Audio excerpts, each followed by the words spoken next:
Hello and welcome to this Wednesday edition of the World Report. I am Arjun Samar Mahindran. Let's take a look at what's making headlines around the world.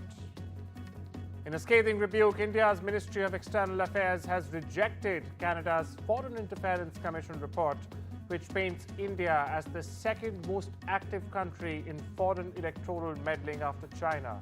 Now, New Delhi fired back, turning the tables and accusing Canada of chronic interference in India's internal affairs, creating a breeding ground, in fact, for illegal migration and organized crime. While the initial Canadian report from May 2023 identified China as the most sophisticated foreign interference threat to the country, the final report claims India had followed suit, engaging through diplomatic channels and proxies. However, New Delhi clearly isn't buying China's smoke and mirrors act anymore. The Stampede injured dozens of people early Wednesday as tens of thousands of Hindus rushed to take a holy bath in the river at the massive Mahakumbh festival underway in North India's Prayagraj. Images from the scene in the city of Prayagraj showed rescuers helping injured as the police tried to manage the massive crowds.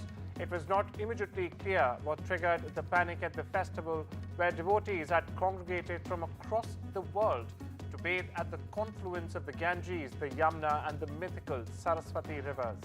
News agency Press Trust of India cited authorities who said injured was sent to a hospital. The Indian Space Research Organization, or ISRO, has marked its 100th launch by putting a navigation satellite into space on Wednesday. The latest rocket launched into dark skies at the Satish Dhawan Space Center in Andhra Pradesh's Sriharikota, using the Geosynchronous Satellite Launch Vehicle, or the GSLV F-15. The rocket powered into the early morning skies, putting the second NBS-02 navigation satellite into orbit. Once fully operational, the navigation with Indian Constellation, or NAV-IC, will work alongside other Indian navigation systems already in orbit to provide more accurate position, velocity, and even timing services to India and its neighboring regions, the ISRO has said in a statement. Trains were cancelled across Bangladesh as railway staff went on strike for higher pensions and other benefits. Now, this affected tens of thousands of passengers and freight transport. Saidur Rahman, the acting president of the Bangladesh Railway Running Staff and Workers Union, said the strike was called after a meeting, in fact, with the interim government headed by Nobel Peace Prize laureate Muhammad Yunus, failed to reach a deal late Monday. Now, Rahman said the strike would continue indefinitely if the government does not accept their demands. The state-run railway system carries some 65 million passengers per year in a densely populated nation of 170 million people. Moreover, it employs around 25,000 people and operates a network of over 36,000 kilometers. In a bold diplomatic move, US President Donald Trump has invited Israeli Prime Minister Benjamin Netanyahu to meet at the White House next week. Now, the invitation, the first of its kind during Trump's second term, is scheduled for the 4th of February, although some details are still up in the air. Now, this is according to White House sources. The meeting is set to address key regional issues. This includes the volatile ceasefire deal with Hamas, which Trump's envoy Stephen Witkoff has been pushing for Netanyahu, who faces mounting pressure from the far right, in fact, of his coalition to resume fighting with the militant group. He is expected to discuss his position on continuing the war and other thorny matters, such as relations with Iran and even Saudi Arabia. Drone footage showed the destruction of buildings in Gaza City's Tel Al-Hawa neighborhood, where thousands have arrived for the first time since Monday after more than 15 months of ongoing war. Crowds of displaced Palestinians made the arduous journey back to heavily destroyed northern Gaza for a second day on Tuesday under a fragile ceasefire between Israel and Hamas. The United Nations says that more than 375,000 Palestinians have returned to the north since Israel started letting them on Monday.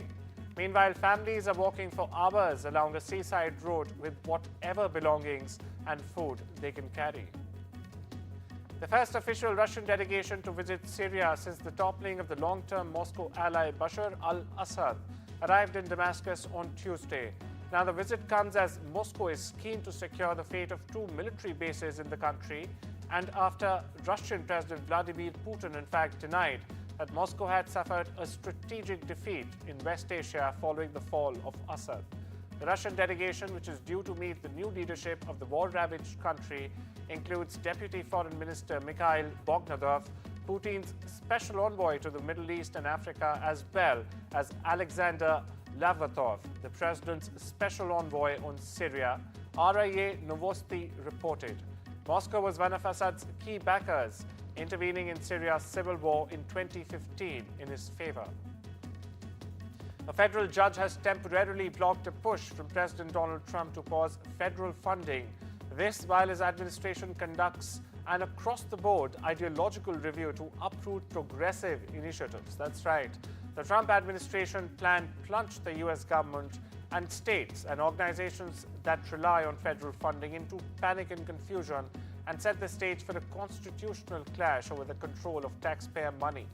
The order from U.S. District Judge Lauren L. Ali Khan came minutes before the funding freeze was scheduled to go into effect.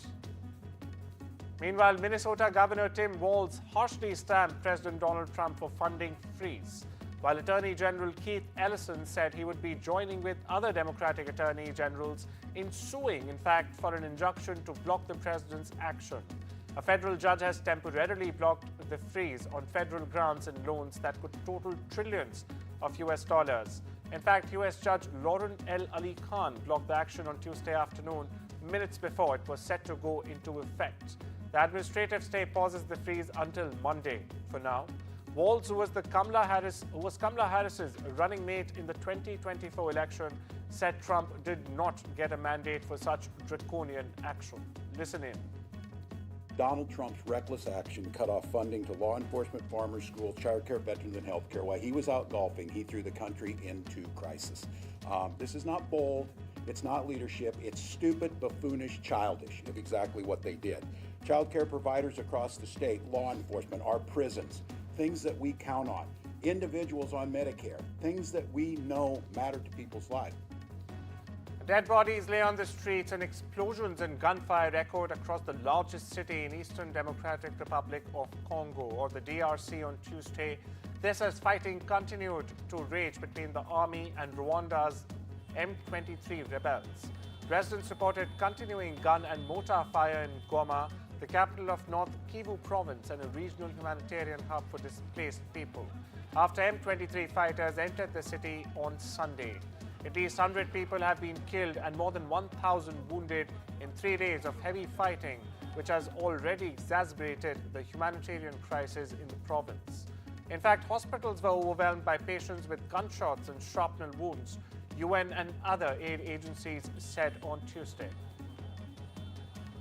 The first flights carrying migrants deported from the United States to Colombia after a major diplomatic row have arrived in the capital, Bogota. The Colombian government confirmed on Tuesday that 2 planes carrying migrants had indeed landed. A total of 201 migrants, 110 sent from California and the remaining 90 from Texas, were on board. An Italian Navy ship arrived Tuesday in Albania with 49 migrants intercepted in the international waters for processing of their asylum applications at the special Albanian centers, in the third such attempt, in fact, following hurdles earlier raised by Italian courts. Italy's Interior Ministry did not specify the nationality of the migrants brought to the port of Shenzhen, 66 kilometers northwest of the capital, Tirana. But Italian media, however, said they were from Bangladesh, Egypt, Ivory Coast, and Gambia. Local media reported that 5 of the migrants, 2 Bangladeshis, 2 Gambians, and an Ivorian, would be taken to Italy because 4 of them were minors and the 5th, a quote-unquote vulnerable person, without giving more details. Migrants in Mexico who were hoping to go to the U.S. were adjusting to a new reality. This after President Donald Trump began a border crackdown last week. Many asylum seekers waited on Tuesday outside the office of the Mexican Commission for Refugee Aid in Mexico City, in fact, hoping to regularize their status to be able to remain in the country. Now, Trump took office on the 20th of January and signed a series of executive orders to, in fact, beef up border security and slash migration. One ended the use of CBP, one app that has allowed nearly 1 million people, mainly seeking asylum, to legally enter the US since January 2023. Quiere hacer permitido para ver si tiene documento para entrar familia aquí, trabajar aquí, viviendo aquí, comprar casa aquí para viviendo. The Oklahoma State Board of Education voted Tuesday to approve a proposal requiring parents to report their immigration or citizenship status while enrolling their children in school. Now, the board discussed the proposal for about 20 minutes before approving it and other proposals in a 6-0 vote. The proposal still needs to be approved by the legislature and the governor to take effect. This is per state administrative rules. Malaysia's Chinese community celebrated the Lunar New Year with prayers at various temples in the capital of Kuala Lumpur. Part of the celebration included firecrackers and lion dancers with drums cheering crowds and devotees alike. Packed scenes at the Guandi Temple near Kuala Lumpur's Chinatown saw people visiting temples and enjoying performances. The celebrations mark the Year of the Snake, according to traditional Chinese zodiac calendar. People anxious to see what had become of their properties after the Palisades fire ignited 3 weeks ago waited in their cars for hours for permission to return after officials lifted, in fact, the last remaining evacuation orders. A line of vehicles snaked along the Pacific Coast Highway as motorists inched into a beachside parking lot in Santa Monica. This is where they had to show ID to receive a permit that allowed them to drive into the burn zone. They have to be out of the area by nightfall because a curfew still remains in effect. In fact, officials began letting residents of select areas return starting last week, but only with a police escort. On Monday afternoon, the city lifted all remaining evacuation orders and dropped the escort requirement. It's nice, it's hard to sort of, look at this, but it's nice to find those little things that at one point didn't mean so much. Plates are plates, but now they're, a memory to sort of look back on and see the house and where we were for my whole life.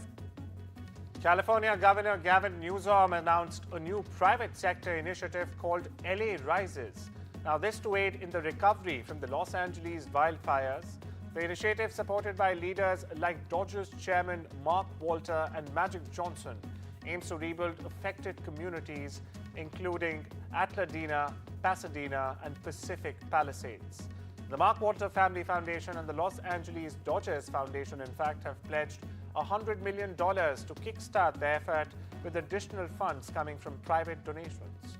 LA Rises will pool resources from the private sector alongside state and federal support to, in fact, expedite recovery.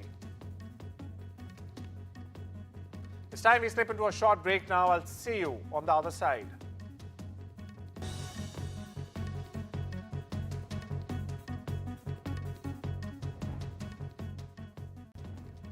Welcome back. You're watching the World Report on NDTV. After Coldplay's biggest concert ever at the Narendra Modi Stadium in Ahmedabad, with over 1 lakh footfall on the 26th of January, Prime Minister Narendra Modi on Tuesday said India has a scope of live concerts. Addressing the Utkarsh Odisha conclave in Bhubaneswar, PM Modi underscored the vast potential of India's concert economy. He called on states and the private sector to focus on building the infrastructure for the concert economy. Boeing on Tuesday reported an annual loss of $11.83 billion, its largest since 2020. Now this as it grapples with problems at its commercial and defense units and the fallout from a crippling strike by US West Coast factory workers. The loss demonstrates the challenges facing CEO Kelly Ortberg in turning around the plane maker as it cedes more ground control to rival Airbus in the delivery race, and even comes under the crosshairs of regulators and customers alike following a series of missteps. Google's Maps division has reclassified the US as a sensitive country, a designation it reserves for states with strict governments and borders disputes. As per reports, the new classification for the US came after President Donald Trump said his administration would in fact make name changes on official maps in federal communications.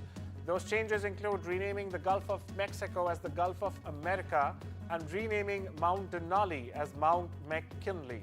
Google's order to stop designating the US as a non-sensitive country came on Monday. Now, this is according to an internal correspondence as per reports.